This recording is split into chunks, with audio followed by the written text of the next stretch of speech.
হয়, আজি আমি সদৌ অসম আদিবাসী ছাত্ৰ সন্থা চিৰাং জিলা তৰফৰ পৰা এইটোৱে অসমৰ আদিবাসী ৰাইজসকলক জনাব বিচাৰিছোঁ যে সদৌ অসম আদিবাসী ছাত্ৰ সন্থা চিৰাং জিলা আজি দুদিনীয়া প্ৰগ্ৰাম কাৰ্যসূচী হাতত লোৱা হৈছিল আৰু বিগত আদিবাসীৰ বহুতো কাম কাজ কৰাৰ বাবে আমি এই কাৰ্যসূচী লোৱা হৈছে তথা চিৰাং জিলা কাৰ্যকাল তথা উকলি গৈছিল আৰু এই কাৰ্যকাল আমি নতুনকৈ বডি ৰিফৰ্ম কৰা হৈছে আৰু এই দুদিনীয়া কাৰ্যসূচীত আমি পোনপ্ৰথমতে যোৱা 12 তাৰিখত আমি পতাকা উত্তোলন কৰিছোঁ শ্বহীদ তৰ্পণ কৰিছোঁ আৰু লগতে ডেলিগেট সেশন আছিল আৰু এই ডেলিগেট সেশনত আমাৰ জিলা কমিটি নতুন কমিটি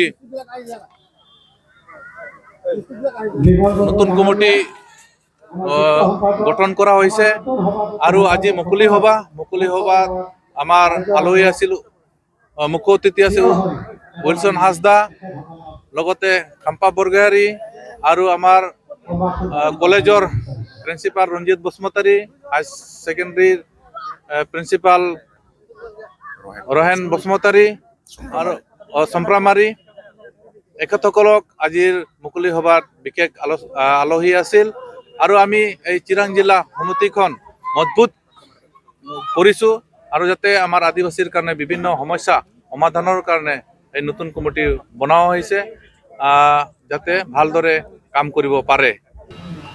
হয়, আজি এই কাৰ্যসূচীটো আমি দুদিনীয়া কাৰ্যসূচী হাতত লৈছিলোঁ। জানুৱাৰী মাহৰ এই 12 আৰু 13 তাৰিখে আজি লাষ্ট প্ৰগ্ৰাম। আমি বিশেষকৈ এই কাৰ্যসূচীটো আমাৰ চেণ্ট্ৰেল কমিটি আছা নিৰ্দেশ মৰ্মে আমাক মানে ডিষ্ট্ৰিক্টৰ যিটো বডি ৰিফৰ্মেশ্যন কৰিব লাগিছিল, সেই ৰিফৰ্মেশ্যন কৰাৰ ক্ষেত্ৰত আমি এই কাৰ্যসূচীটো আমি হাতত লৈছিলোঁ আৰু সেই কাৰ্যসূচীৰ লগতে আমি আমাৰ আদিবাসী সান্তালসকলৰ যিটো চহৰাই পৰৱ আদৰণি কাইলৈৰ পৰা ইতিমধ্যে আমাৰ চহৰাইটো সোমাবহে। তো আজি আমি চহৰাই পৰৱটো আদৰণি কৰিবৰ কাৰণে এই কনফাৰেন্সটো আমি পাতিছোঁ। আমি আমাৰ আদিবাসী ক'বলৈ গ'লে আমাৰ এটা দীৰ্ঘদিনীয়া যিটো দাবী এছটিকৰণ, সেই এছটিকৰণৰ বহুতবাৰ আমাৰ মানে বিজেপি চৰকাৰে আমাক প্ৰতিশ্ৰুতি দিয়া সত্ত্বেও সিহঁতে এতিয়ালৈকে আমাৰ দিবলৈ সক্ষম হোৱা নাই। সঁচাকৈয়ে সিহঁতৰ উদ্দেশ্য আছে না নাই সেইটো আমি ক'ব নোৱাৰোঁ, কিন্তু সিহঁতে অকল ঠগবাজি প্ৰবঞ্চনা তেনেকা সিহঁতে আশা দি আমাক ঠকাই আছে। আৰু যোৱা 15 ছেপ্টেম্বৰৰ যিটো আদিবাসী পিচ ৰেকৰ্ড হ'ল, আমি তাতে বহুত আশা কৰিছিলোঁ। তো এই 3 দিন ইতিমধ্যে উকলি গ'ল। সেই উকলি যোৱাৰ পিছতো চৰকাৰৰ যিটো পদক্ষেপ ল'ব লাগিছিলে সেইখিনি আমি চাবলৈ পোৱা নাই। এইটো খুব দুৰ্ভাগ্যজনক।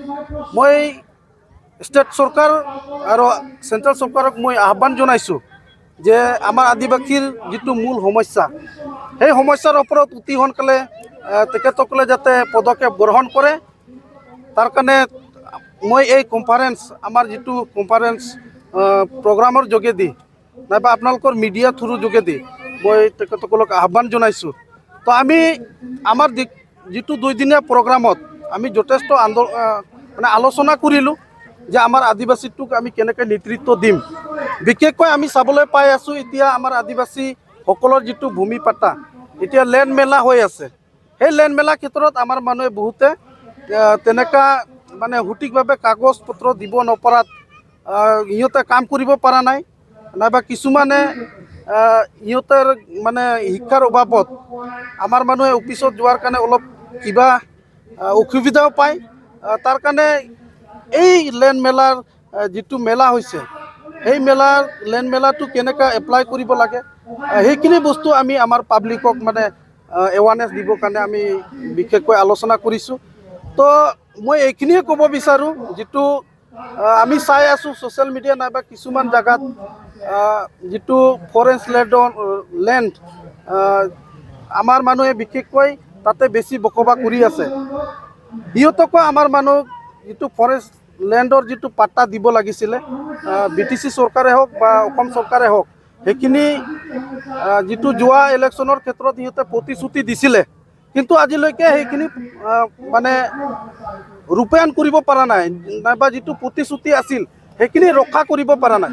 মই এইখিনিতে আহ্বান কৰিম যে ইহঁতে যিটো ইলেকশ্যনৰ আগত প্ৰতিশ্ৰুতি দিছিল, আমি 15 দিনৰ ভিতৰত লেণ্ড পাট্টা দিম, মানে আমাৰ পৰিয়ালবিলাকক মানে ঘৰে ঘৰে উন্নতি হ'ব, সেইখিনি যিটো প্ৰতিশ্ৰুতি সিহঁতৰ আছিলে সেইখিনি যাতে সময় থাকোঁতে সিহঁতে কৰিব লাগে, নহ'লে অন্যথা আমি আদিবাসী ছাত্ৰ সন্থা হিচাপে সেইখিনি যথাৎ মানে উত্তৰ সিহঁতক প্ৰত্যুত্তৰ দিয়া হ'ব।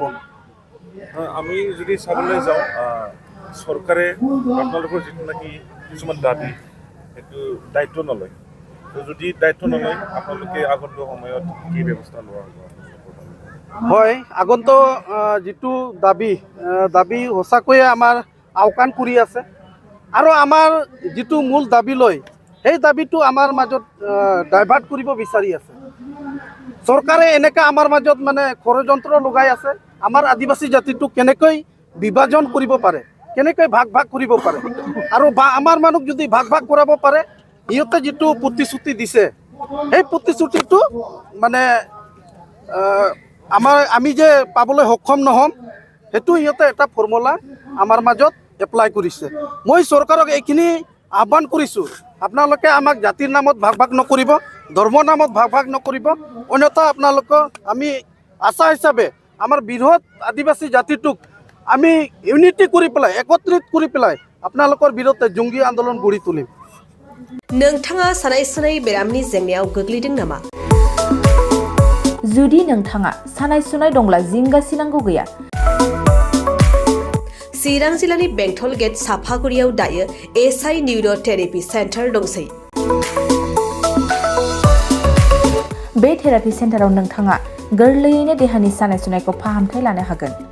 बे आथिं सानायानो जाग्रोदों, ओमफ्राय जानाया एसे सिगांनिफ्रायनो जाखादों, ओमफ्राय बिदिनो गुबुन मुलि जाबाबायदों, ओमफ्राय हामाखै। दिनैनि ट्रिटमेन्टआनो आङो एसे मोजां मोनसिनबाय। जेरै सिं सानाय, आफादावदै सानाय, मोदोम जरा सानाय, आइजोफोरनि जेंना, खर' सानाय बायदि बेरामखौ फाहामनाय जायो। लोगोसेयैनो बे सेन्टाराव थानानै फाहामथाय लानो हानायनिबो सुबिदा खालामदों। नोंथांमोनहा SI निउर'थेरापि सेन्टाराव फाहामथाय लानो गोसो दंब्ला नैबे मबाइल नम्बर 7620160459 नङाब्ला 9476977956 आव थोंजों सुलाद लानो हागोन।